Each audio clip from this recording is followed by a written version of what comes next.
Hello and welcome to 100 Yards of Football, Sports Talk Radio. I'm your producer, Jeremiah Long, and joining me to talk about a recap of TSU versus Texas, for TCU versus Texas, it's our host with the most, Mr. Vincent Turner. How's it going, man? Hey man, how you doing this morning in the cold state of Georgia, man? Hey, Absolutely, we can man. It's chilly out here, bro. we couldn't even be more blessed this morning, bro. Like I said, what we was just talking a few seconds ago before we came on, bro. 68 degrees and what? Now 65 degrees about 3 o'clock on Saturday. Yeah, And in about a 3 hour span, what it went to about 32 degrees, correct? that's right, down to freezing. But that's all right, because you know what, Jeremiah? See, people don't know that out there 100 yards of football, like great producer. And I want to say this. All my success and what I've done with this platform, make no bones. I got them in front of me. I owe this young man everything. I want everybody out there to know that at 100 yards of football. Because 2 years ago, you know the situation. It was an exciting time at this certain establishment. Everybody was coming up to me, but he came to the side and he said, "Hey, Mr. Turner, if you need any help, just holler at me." And you know what? How God is in this plan. Me and him are from the great state of Tennessee. That's what's so phenomenal about the dreams. And I want to say also to our people that support us on YouTube, believe, thank you. Because without you, we wouldn't be where we at right now. And most of all, me personally, I'm having fun. I'm very proud, but I'm very blessed because of this young man in front of me. He believed in me, and boy, we just keep arising, which means ascending. Back over to you, sir. Hey, yes, sir. And I really, really appreciate those kind words, man. We've been rocking it out for so long. We got over 1,000 episodes of the podcast, over 1,000 episodes of the YouTube live stream. And, we keep on bringing the heat. That's what's really great about this show.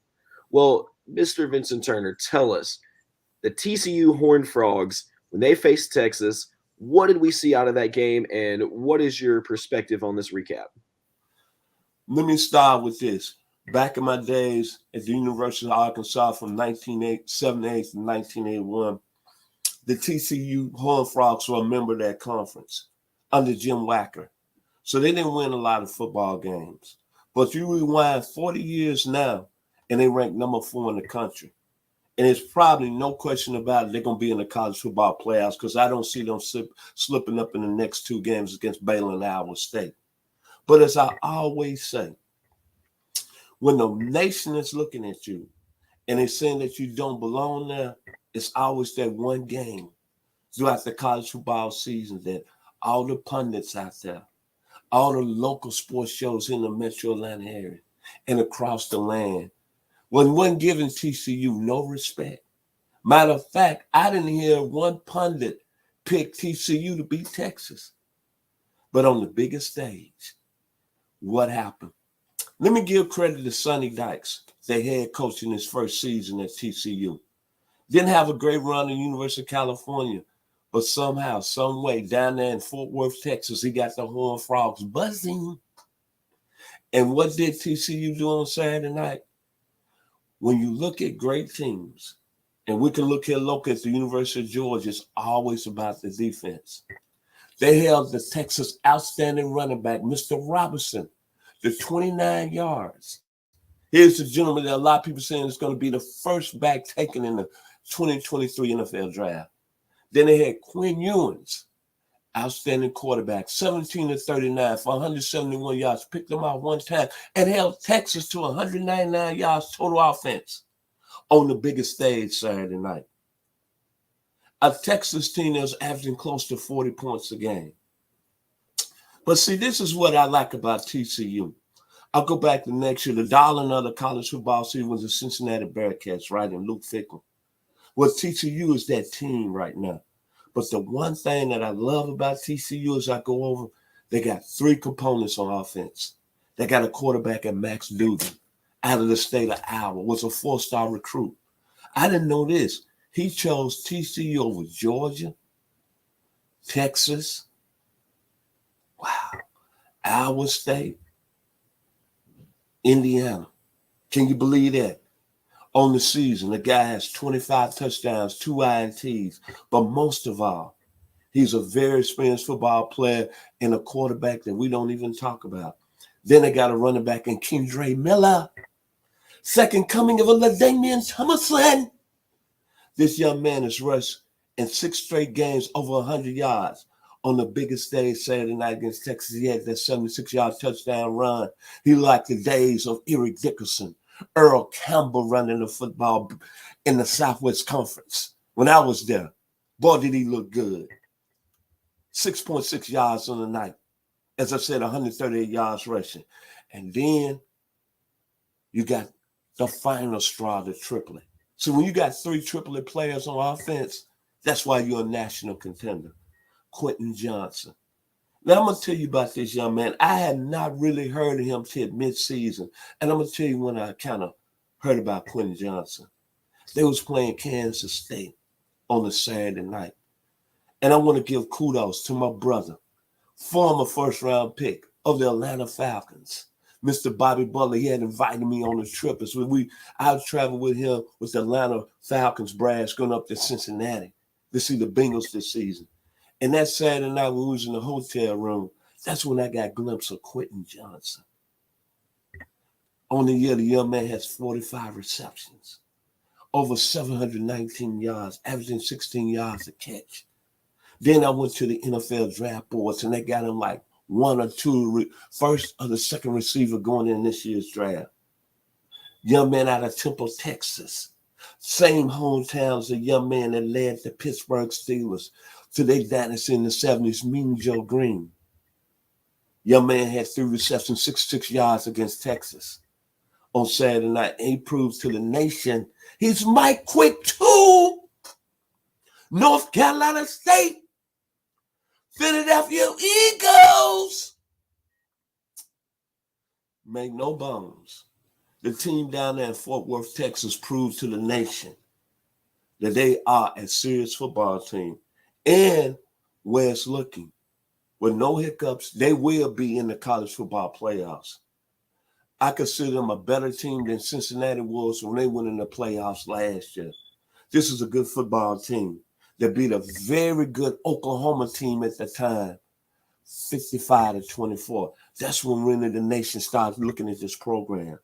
Then they came back with an overtime win over Oklahoma State, 43-40. Then they beat Kansas State, 38-28, on a national televised game a couple of weeks ago, as I was talking about on Fox.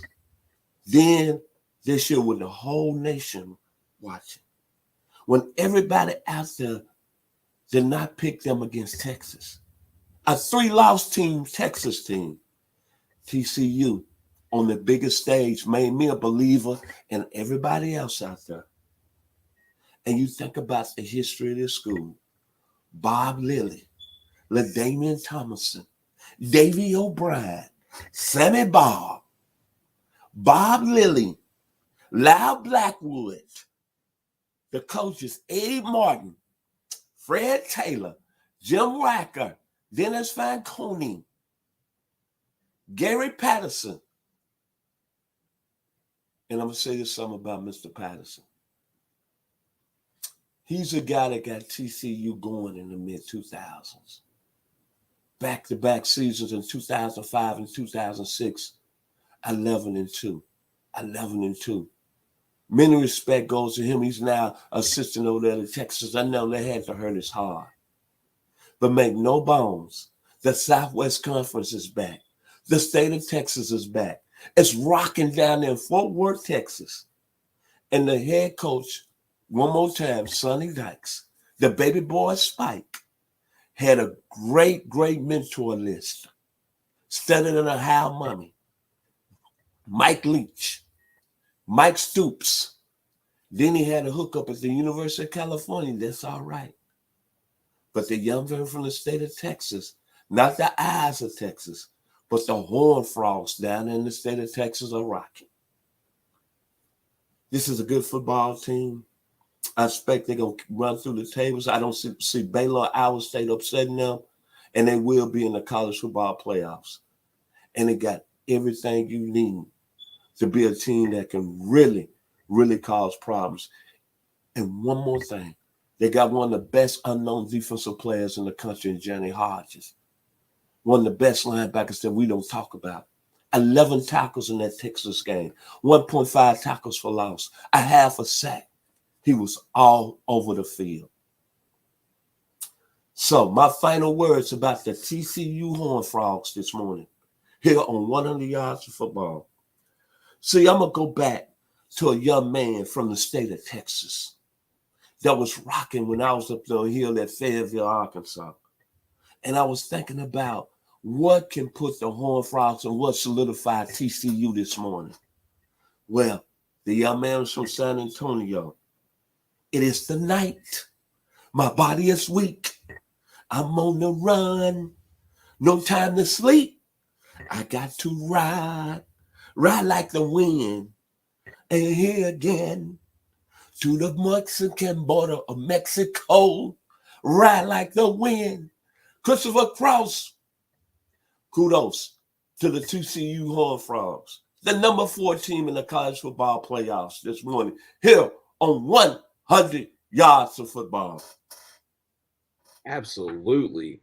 You know, it is these types of recaps that I think all of our listeners and our viewers can agree are the reason that we continue to grow week after week.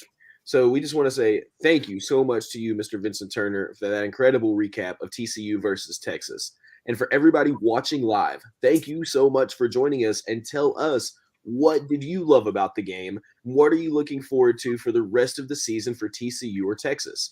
And if you're listening to our podcast, thank you so much again. But if you're not listening to our podcast, come and join us. It's 100 Yards of Football wherever you listen to podcasts, including over on Spotify, that's where I listen, or over on Apple Podcasts, Amazon, iHeartRadio, Stitcher, Overcast, or if you have an Android device, then just look it up on Google Podcasts, 100 Yards of Football. Well, thank you again so much to Mr. Vincent Turner for that incredible recap of TCU versus Texas. I'm your producer, Jeremiah Long, and we'll be back with another live episode right after this. Stay tuned.